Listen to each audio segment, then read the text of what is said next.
اعوذ باللہ من الشیطان الرجیم بسم اللہ الرحمن الرحیم یا ایہا الذین آمنوا لا تقتلوا الصید وانتم حرم ومن قتله منكم متعمدا فجزاء مثل ما قتل من النعم يحكم به ذوى عدل منكم هديا بالغ الكعبة أو كفارة طعام مساكين أو عدل ذلك صياما ليذوق وبال أمره عفى الله عما سلف ومن عاد فينتقم الله منه والله عزيز ذو انتقام۔ ترجمہ: اے ایمان والو، نہ مارو شکار جس وقت تم ہو احرام میں، اور جو کوئی تم میں اس کو مارے جان کر تو اس پر بدلہ ہے اس مارے ہوئے کے برابر مویشی میں سے جو تجویز کریں دو آدمی معتبر تم میں سے، اس طرح سے کہ وہ جانور بدلے کا بطور نیاز پہنچایا جاوے کعبے تک، یا اس پر کفارہ ہے چند محتاجوں کو کھلانا، یا اس کے برابر روزے، تاکہ چکھے سزا اپنے کام کی۔ اللہ نے معاف کیا جو کچھ ہو چکا، اور جو کوئی پھر کرے گا اس سے بدلہ لے گا اللہ، اور اللہ زبردست ہے بدلہ لینے والا۔ خلاصہ تفسیر: اے ایمان والو، وحشی شکار کو باستثناء ان کے کہ جن کو شرع سے مستثنی کر دیا قتل مت کرو جب کہ تم حالت احرام میں ہو، اسی طرح جب کہ وہ شکار حرم میں ہوگا شکاری احرام میں نہ ہو، اس کا بھی یہی حکم ہے۔ اور جو شخص تم میں اس کو جان بوجھ کر قتل کرے گا تو اس پر اس کے فعل کی پاداش واجب ہوگی، جو کہ باعتبار قیمت کے مساوی ہوگی اس جانور کے جس کو اس نے قتل کیا ہے، جس کے تخمینے کا فیصلہ تم میں سے دو معتبر شخص کر دیں کہ دینداری میں بھی قابل اعتبار ہو اور تجربہ و بصیرت میں بھی، پھر اس قاتل کو تخمین قیمت کے بعد اختیار ہے، خواہ اس قیمت کا کوئی ایسا جانور خرید لے کہ وہ پاداش کا جانور خاص چوپائی میں سے ہو، یعنی اونٹ، گائے، بھینس، بھیڑ، بکری، نر ہو یا مادہ، بشرطے کہ نیاز کے طور پر کعبہ کے پاس تک یعنی حرم کے اندر پہنچائی جائے، اور خواہ اس قیمت کے برابر غلہ بطور کفارہ سے مساکین کو دے دیا جائے، یعنی ایک مسکین کو بقدر ایک صدقۃ الفطر کے دیا جائے، اور خواہ اس غلے کے برابر روزے رکھ لیے جائیں۔ برابری کی صورت یہ ہے کہ ہر مسکین کے حصے یعنی فطرے کے بدلے ایک روزہ، اور یہ پاداش اس لیے مقرر کی ہے تاکہ اپنے کی شامت کا مزہ چکھے، بخلاف اس شخص کے کہ جس نے قصداً شکار نہ کیا ہو، کہ گو اس پر بھی جز تو یہی واجب ہے، مگر وہ فعل کی سزا نہیں بلکہ محل محترم یعنی شکار حرم جو کہ حرم کی وجہ سے یہ احرام کی وجہ سے ہو گیا ہے، اس کا ضمان اور جزا ہے۔ اور اس جزا کے ادا کر دینے سے اللہ تعالیٰ نے گزشتہ کو معاف فرما دیا، اور جو شخص پھر ایسی حرکت کرے گا، چونکہ اکثر عود میں ایک گونا پہلو بار سے زیادہ حرارت ہوتی ہے، تو اس وجہ سے علاوہ جزا مذکور کے جو کہ اصل فعل یا محل کا عوض ہے، آخرت میں اللہ تعالیٰ اس سے اس جرات کا انتقام لیں گے۔ البتہ اگر توبہ کر لے تو انتقام کا سبب ختم ہو جائے گا، اور اللہ تعالیٰ زبردست ہے، انتقام لے سکتے ہیں۔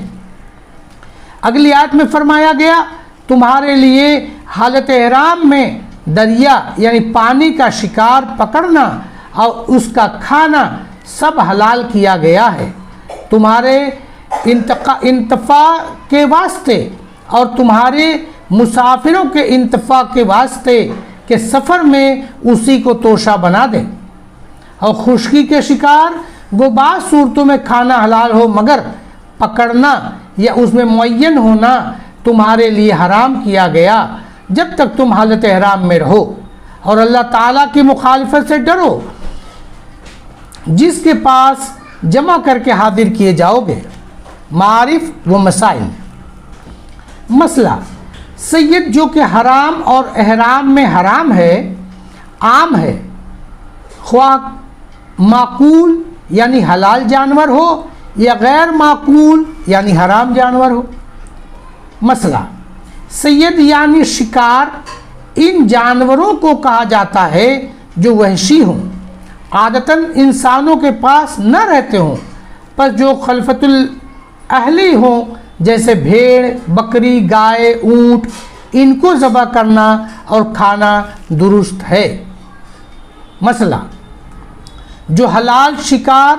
غیر احرام اور غیر حرم میں کیا جائے اس کا کھانا محرم کو جائز ہے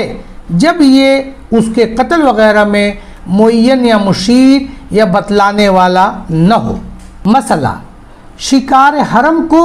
جس طرح قصداً قتل کرنے پر جزا واجب ہے اسی طرح خطا و نسیان میں بھی واجب ہے۔ مسئلہ جیسا پہلی بار میں جزا واجب ہے اسی طرح دوسری بار قتل کرنے میں بھی واجب ہے۔ مسئلہ جس حاصل جزا کا یہ ہے کہ جس زمان اور جس مکان میں یہ جانور قتل ہوا ہے بہتر تو یہ ہے کہ دو عادل شخص سے، اور جائز یہ ہے کہ ایک ہی عادل شخص سے اس جانور کی قیمت کا تخمینہ کرائے۔ پھر اس میں یہ تفصیل ہے کہ وہ مقتول جانور اگر غیر معقول یعنی حرام ہے تب تو یہ قیمت ایک بکری کی قیمت سے زیادہ واجب نہ ہوگی، اور اگر وہ جانور معقول یعنی حلال تھا تو جس قدر تخمینہ ہوگا وہ سب واجب ہوگا۔ اور دونوں حال میں آگے اس کو 3 صورتوں میں اختیار ہے، خواہ تو اس قیمت کا کوئی جانور حسب شرائط قربانی کے خرید لے اور حدود حرم کے اندر ذبح کر کے فقراء کو بانٹ دے، یا اس کی قیمت کے برابر غلہ حسب شرائط صدقہ فطر کے فی مسکین نصف سا فقراء کو دے دے، یا بحساب فی مسکین نصف سا جتنے مساکین کو غلہ پہنچ سکتا ہو اتنے شمار سے روزے رکھ لے،